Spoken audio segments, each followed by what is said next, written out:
नहीं लगा। ज्येष्ठ पिताश्री के मीठे बोलों की मृग तृष्णा बड़ी भयानक है बड़े भैया।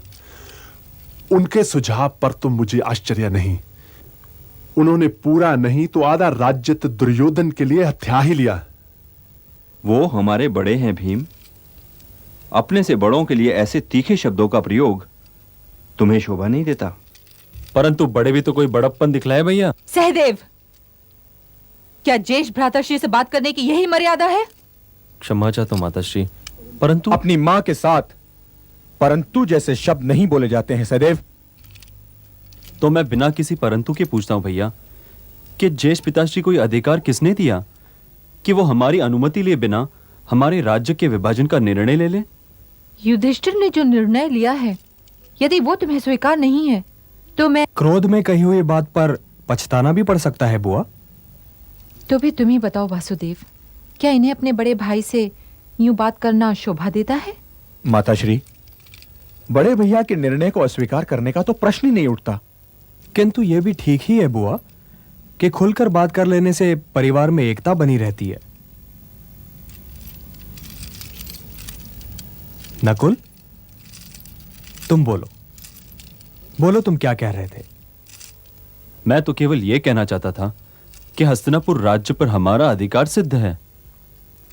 बड़े भैया युवराज नियुक्त किए जा चुके थे, तो फिर ज्येष्ठ पिताश्री ने हमारे राज्य को बीच से काटकर भ्राता दुर्योधन को क्यों दे दिया?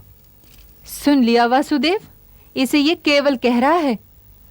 केवल, यदि ये केवल है तो इसके बिन ये क्या कहता?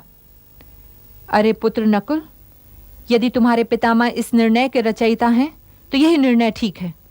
तुम सबों की ये समझ में क्यों नहीं आ रहा कि चाहे सारा संसार तुम्हारा विरोधी हो जाए, परंतु तात श्री भीष्म कभी तुम्हारे विरोधी नहीं हो सकते। मान लिया, पितामह का आशीर्वाद सदैव हमारे लिए है। उन्होंने कुछ सोचकर ही राज्य के विभाजन का प्रस्ताव रखा होगा, परंतु मैं ये मानने को तैयार नहीं कि यह प्रस्ताव भी उनका है कि दुर्योधन को हस्तिनापुर दे दिया जाए और हमें वो पत्थरों का वन जिसका नाम खांडवप्रस्थ है। हम विभाजन स्वीकार कर लेते हैं, परंतु हम हस्तिनापुर क्यों छोड़े? दुर्योधन छोटे हैं, उन्हें खांडवप्रस्थ क्यों नहीं भेजा जाता? देश निकाला सदैव हमारे लिए ही क्यों माताश्री?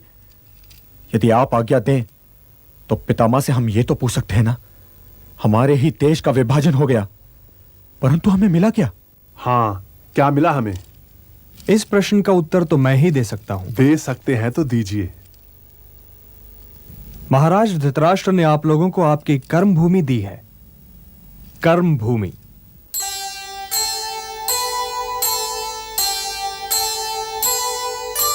कर्म करे किस्मत बने, जीवन का यह मर्म, प्राणी तेरे हाथ में, तेरा अपना कर्म, तेरा अपना कर्म।